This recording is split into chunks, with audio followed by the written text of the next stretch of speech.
Remember Zach Messler from season 1, episode 12? The whiskey guy? The messaging guy. Boom shakalaka. Same guy. You know what's worse than bad whiskey? Bad messaging. And what do they have in common? They burn. But our friend Zach knows something special. How to make both go down smooth. Every Wednesday, he hosts free clarity rule sessions. 45 minutes, just you and Zach. Getting your message crystal clear. So you attract more of your ideal customers. Head to cloudyrules.com and book your slot.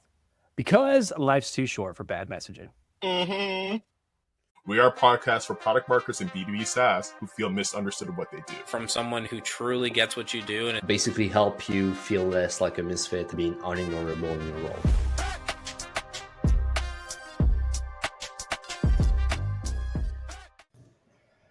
Howdy, folks, and welcome to another episode of We're Not Marketers. How are you guys? Hump day, bro. It's good day. And Daddy's getting another caddy today, so it's a good day. And when you mean by caddy, are you mean by cat or a golf cart? Yeah, a caddy to carry my golf clubs. Yeah. Oh. Do you actually play golf? I love golf. I'm just not good at it. Yeah, I don't spend much time on it. Same. It's the bane of my existence. Yeah, I just show up to the links for the drinks. Hey! Exactly. What's the rule? Is it one beer per hole, right? One beer per swing, I thought, but maybe I'm wrong. Okay, yeah. That's why you're not good at golf. Yeah, I'm taking 8 swings per hole. That's why. Hey, I don't go to the green to count. I go to the green to drink. Awesome. I wanted to talk about a subject that I feel like our listeners have been asking us about, and we've been going through surface level a little bit. And this is, how can you figure out your superpower as a PMM? And how can you position yourself around it? So I just wanted to send that over right now to you guys. Is there something that you feel could help our listeners to get to that outcome? Hey, can I hop onto this real quick? Hop on the hot mic, bro. Hey, I'm like, this mic must be on fire real quick. So background context around this is that I remember when I was making the pivot back into product marketing in 2020, it's the same question I asked myself. Because as we know about product marketing, it's nebulous, it's broad. Depending on what organization you're at, it might be different contexts. So really knowing your competitive strength makes it a lot easier to differentiate yourself, to stand out in those applications, and to better source what organizations or roles you should look out for. With that in mind, I knew for myself as a former sales rep, I really leaned into that as a competitive advantage. When I was interviewing for my first role, that was my tagline. My Minnesota accent came out almost. It was that I'm an internal sales rep. I'm a salesperson. You're building content to help sales win. When you help sales win, product marketing is effective and more influential. So who knew better to hire than a salesperson? So like for me to come to that understanding was a few things I did.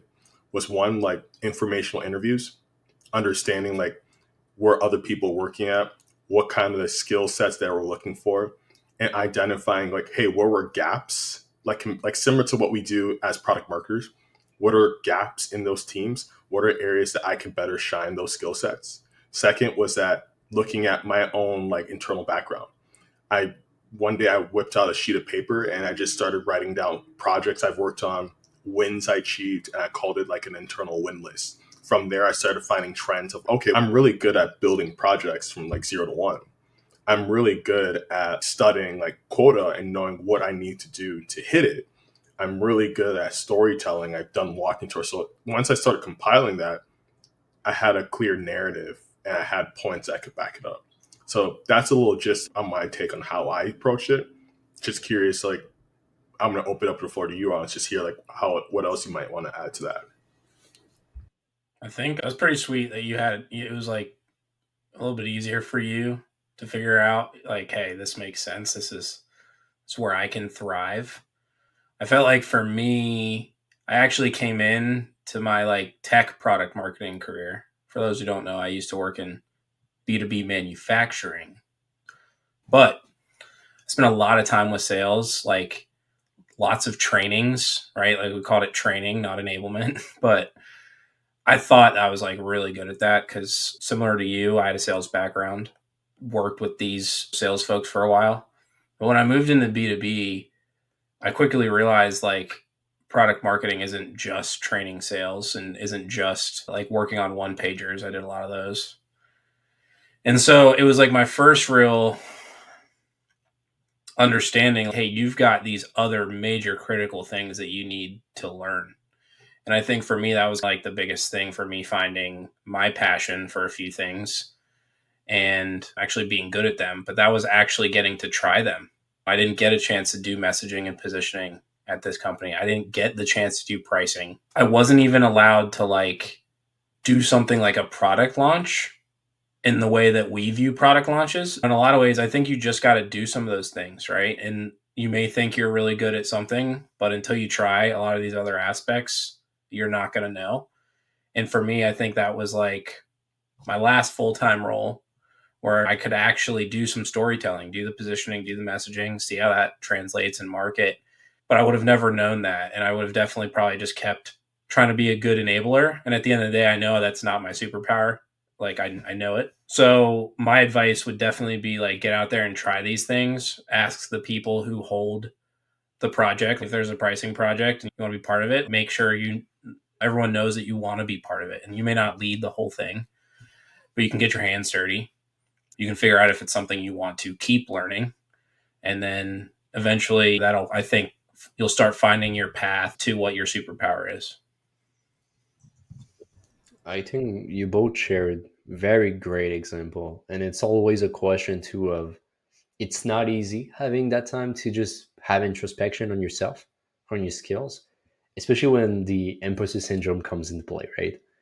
You're like, okay, yeah, I would like to do this, but then comparison is the enemy of joy. You check what people are happening, especially like on LinkedIn. This is why I have such a love-hate relationship, because you're posting stuff, you feel good about yourself, you're demonstrating your expertise, and then you're seeing someone who's absolutely killing it. And they might be in the same space as you. Maybe you just went fractional and you're seeing more fractional people. But this is especially why it's so important to have your superpower as a PMM, to do your own positioning, and then to be able to leverage that in a way that makes you unique. People still buy from people, right? They buy because they have emotion. They buy because all of this. I like very much what you both said, but what I would add is when you're ending your week, and this is also a good remedy to fix imposter syndrome. When you're ending your week, right? It's like Friday at 4, you have, I don't know, 30 minutes left to your work week. Make sure that during all of the week, what you've been doing, like all of your tasks from whatever project management tool you're using, are laid down, and then identify if those tasks are giving you energy, if they are taking it away from you. In terms of, oh, I did civil enablement, I was on meeting all day, I did some messaging. And then what you'll be able to do is mapping those out in terms of how much you love them and how much impact it can have inside this organization or inside other organization as well. So it will not only help you understand that you're actually doing the work, but it will also help you identify a potential career opportunity or a potential way to niche down as a fractional PMM. I want to push back on that real quick, because he's saying Friday afternoon. I'm like, when it's 4:30 for me, I'm doing one or two things. Zach's sending out one-pagers to his sales team. Hey guys, just some light reading for the weekend. Hey, don't worry about subscribing to another newsletter. I've got this one-pager for your Saturday morning. Don't worry. Hey, while you're at your kid's soccer game on Saturday morning, you can just read this while we're hanging out. But no, there's one or two things. I'm either having a drink or two, or I'm outside rollerblading, or maybe a third bonus one. I'm probably doing both. Like I'm like reflecting back on this episode, because people are gonna listen back. But I think you're a functioning alcoholic. I am not. But Gab, I wanted to add to that point too, because I think one thing that I think we were missing earlier is that even if you don't have the direct experience, like Eric, to your point, I don't have product launch experience. Take a moment to ask yourself, what are the transferable skills from a product launch, and how are you doing that right now? Okay, because like for myself, like I never launched a product, but I have launched an event. Events is like a product. It's an experience. I have sold a deal. I have taken a deal from start to finish. So there are unique experiences that you can pull away that might not be a one-to-one, but they still can transfer over from what a product marketer can do. I love it. And yeah, I probably need to go outside more and to be more offline, if that means that I should have a drink at 4:30, because usually I keep working. But yeah, I love the way you're putting it, because let's face it, right? And again, I'm sorry if you're working in healthcare and you're actually solving that problem, but we're not solving cancer, right? We are product marketing managers. It's a role that is a lot of input output. So yeah, a lot of that stuff is transferable. If, for example, I don't have a lot of launches experience as well, but I feel like I'm a pretty good project manager. I'm able to do follow-ups, making sure we stay on the line, making sure that projects and shit get done. So then it's about, how do I do that, but I align stuff? How do I come up with that strategy angle? So it's all about, even if you don't have tons of experience, it's better to have a few key projects and a few key metrics to share it, as you guys said, than just playing the kind of angle of one and zeros of, oh, I've been in that field for X amount of years, as a lot of companies are asking. It doesn't mean, if you're someone that worked for the same org for 40 years and that's the only thing you ever saw, what's the input? What's the results of that 40 years of experience at one place? It can almost be seen as obsolete in some cases based on what was your role. So I feel like you need to be aware of that experience is not all of the things. It's also what you do with it and what action can you use to make those results shine, basically. I really like that. Experience doesn't equate to expertise, because the example, I could sit here and say, hey, I've played basketball for 8 years. That doesn't necessarily qualify you for the NBA draft at a professional level. Exactly. Yeah, we're not letting you leave us for the draft. Sorry, Zach. If I played, we know it's an option. You've been hooping at the Y. You've been hooping at the local Y. I know, working hard, but we can't let you leave that easily. It's in the contract, non-compete. To Dream Chaser. And no, I like that point too. There's definitely skills that you should have already identified, or at least moments where, yeah, this is something where if I applied that same type of philosophy that I did here and moved it over here, it should work well. And I think even a lot of times, right now I'm in a situation where I've got a director at Clue, and we had a conversation just yesterday of how I've got all these big meaty projects and I've been trying to shield you from them. But instead, I want to start bringing you in more because, one, it's good for you, and two, I need to. Right. And if you have a leader who's handling some projects that are, like I said, maybe you're not ready to take on, it's so helpful when you can just jump in and start seeing how things are working instead of just trying to the whole figure it out yourself mentality. So if you do have that opportunity, you got to speak up. And there's very few times, at least my experience, when the people who are making the decisions are like, nah, sorry, go sit at the kids' table. We don't want you involved here.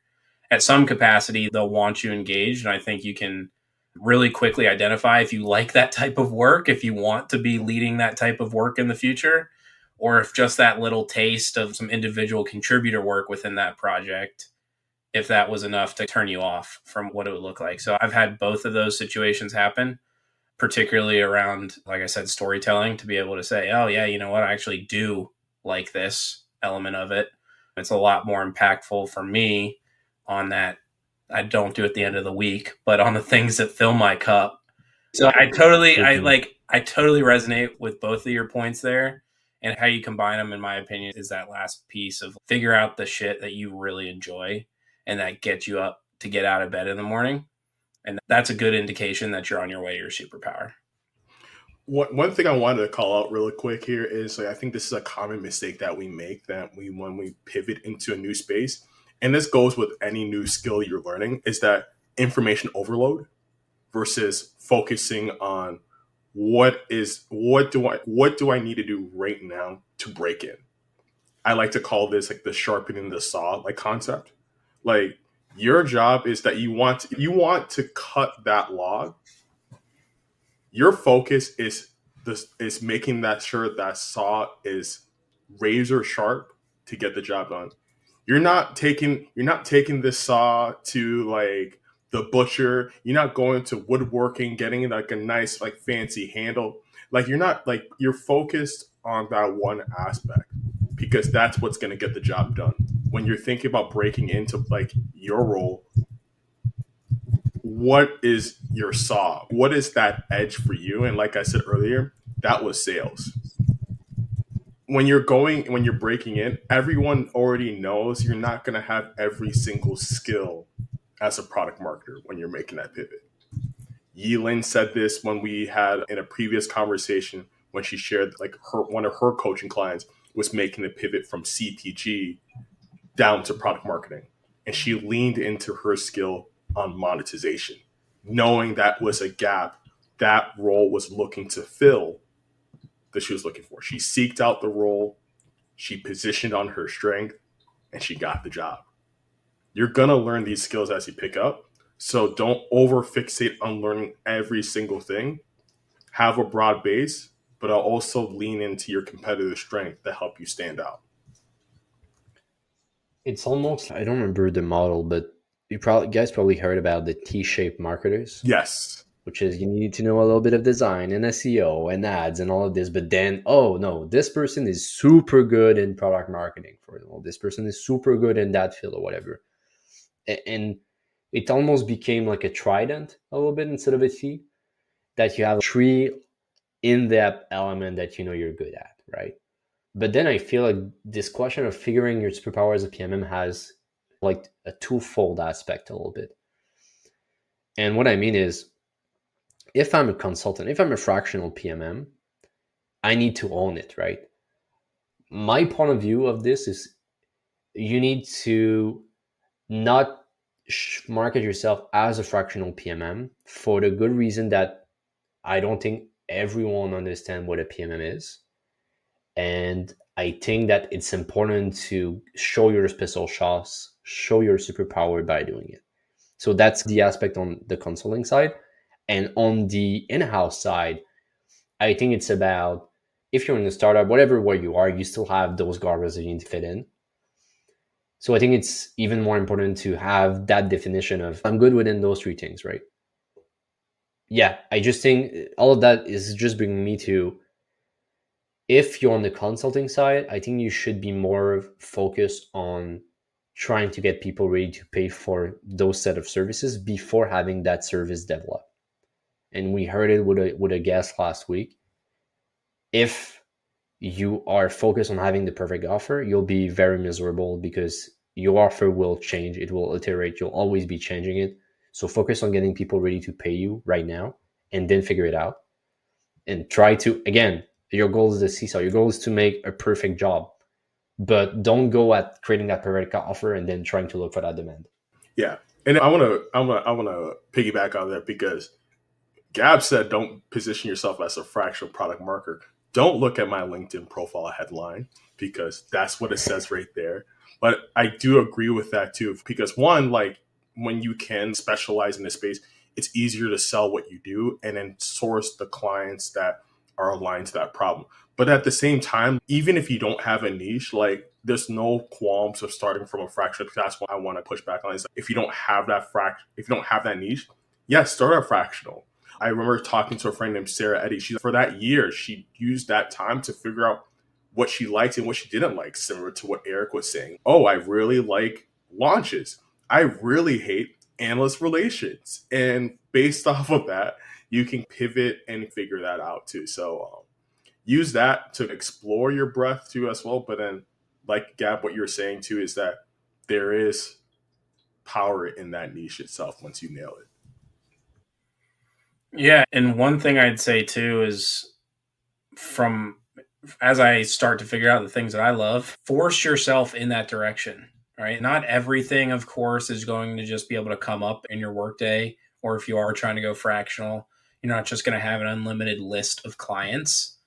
But there's a lot of these things that we would do for a paid perspective that we can go and practice on ourselves. Gab, we've done messaging teardowns before. You've even made some satirical versions of what really bad homepages could look like, right? Like you can go and do some of this work that may never see the light of day anywhere. You may not even ship it to the company whose work it's for, but you're that sword, that or your saw, whichever S word you want to use, whichever weapon you want to bring to your messaging review. Yeah, and I think a lot of that people aren't doing, right? Like, when was the last time you tried to go reposition someone else's product, or went and talked to someone's ICP to figure out what their pains and problems were and things like that? You can do a lot of these things and flex those skills, not in the normal framework of your workday. A beautiful thing about product marketing is that every person can come in with a unique point of view. A really hard thing about product marketing is that every person can come in with a unique point of view. Love it. And I think one differentiating factor for me that I've noticed that's helped me stand out is knowing how to back up your work with evidence, with data, with proof, and know how to tell that in a compelling way. Because I think this is not only a problem within product marketing, dare I say it, it happens in marketing too, where everybody has an opinion, but when you're said, back it up, there's not much to. Exactly. Yeah, I think you said a quote and I made a post about it a while ago, but it was like everyone, when you write copy or the headline, everyone becomes an English PhD. major. They always have something to say, and you're like, guys, like it's always a question of, okay, so if we don't find the right words, this person will die a little bit. The stakes seem so high. It's a copy. It's a word. Who the F cares about that? Yes. Never have I ever in my 5 years of selling to prospects and customers have had a customer come up to me and be like, you know what? You used the wrong version of there. I can't move forward with you all. If you're that careless with your word choice, heaven forbid how careless you're going to be with my business. It's a no deal. I know. I don't even use punctuation in my LinkedIn posts. Like, okay, you know what? You're taking it too far right there. Use your punctuation. I'm just saying, no one's ever been like, hey, I saw your LinkedIn post. You don't use any exclamation points, periods, anything. I brought up homonyms. You're bringing on run-on sentences. No, those two are not the same. But no one's ever been like, hey, yeah, I think that's going to translate poorly to when you actually have to start writing copy for in a business setting. Do you write your copy like a LinkedIn post? You can't work here.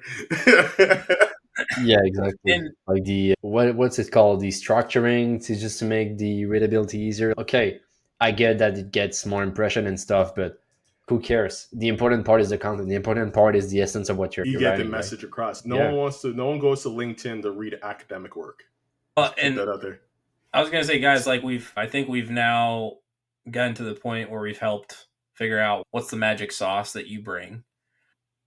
But I think it's just as equally important as we start talking about what do you do with that? How do you make that uniquely you?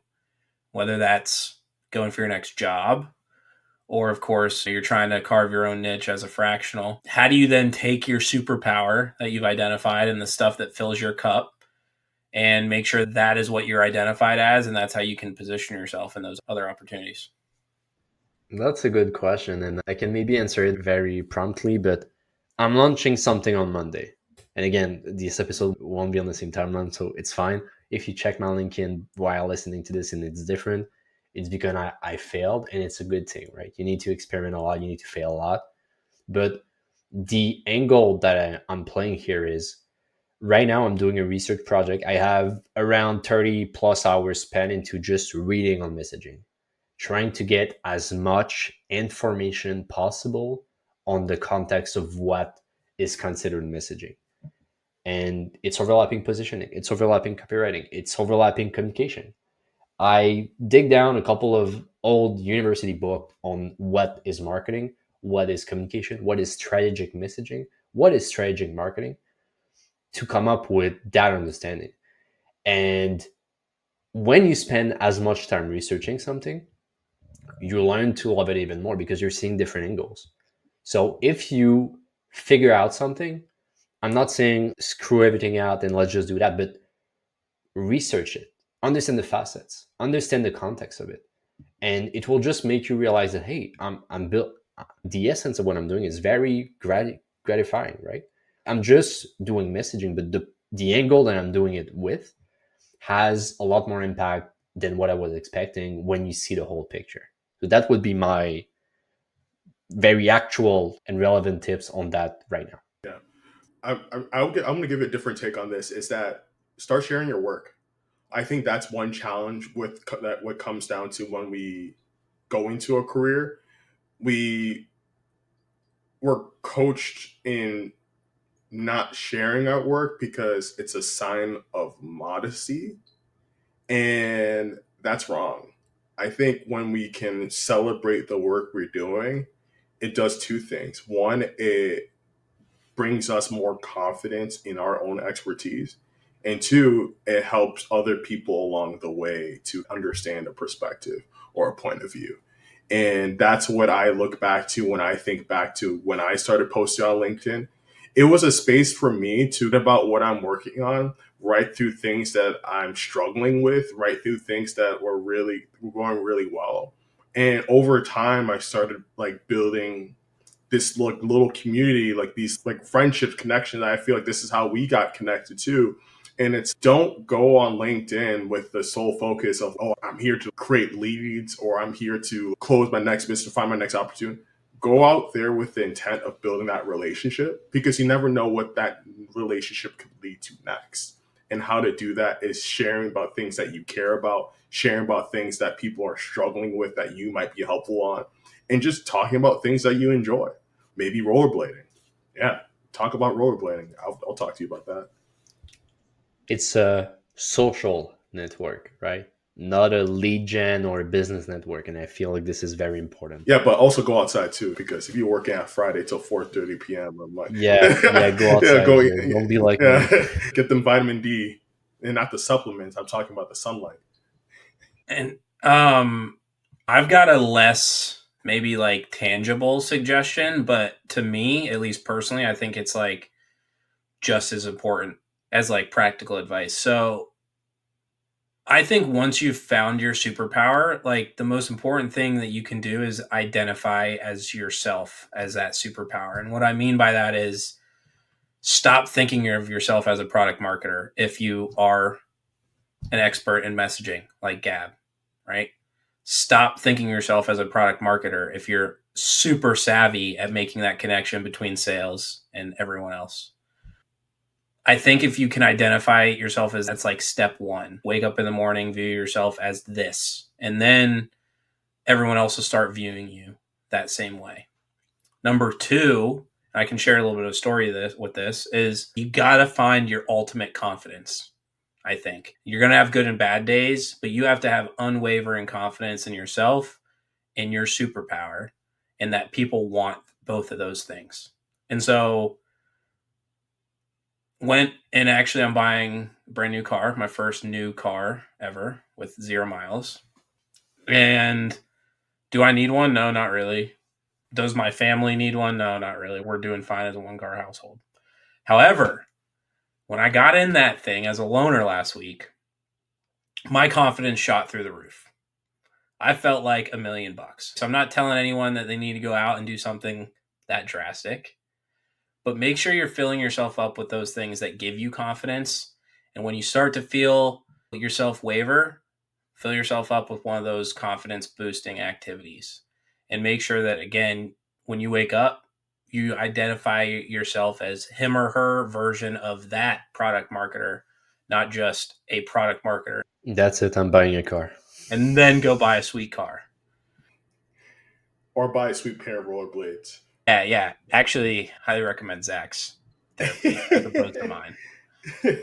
But the last thing I was going to add, because I know we're wrapping up right now, is that, Eric, like you said, positive affirmations. There is power in that. Don't look at what you're looking to do next from a future point of view. Say it as if you've got it right now, and that orients your mindset and habits around going in that direction. That's beautifully said. I think we covered the subject pretty well, but thanks, guys. I hope this episode will be very helpful to our listeners into how to find your superpower and really differentiate yourself, because it's all about differentiation. And that's about it. Thank you for another episode of We're Not Marketers. Yeah, right, baby. guys. I'm feeling powerful now. Later.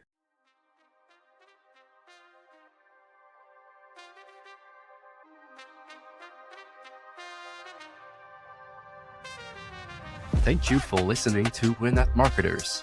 If you liked what you heard, please subscribe, review our podcast, and share this episode with other PMMs. Thanks again, and see you soon.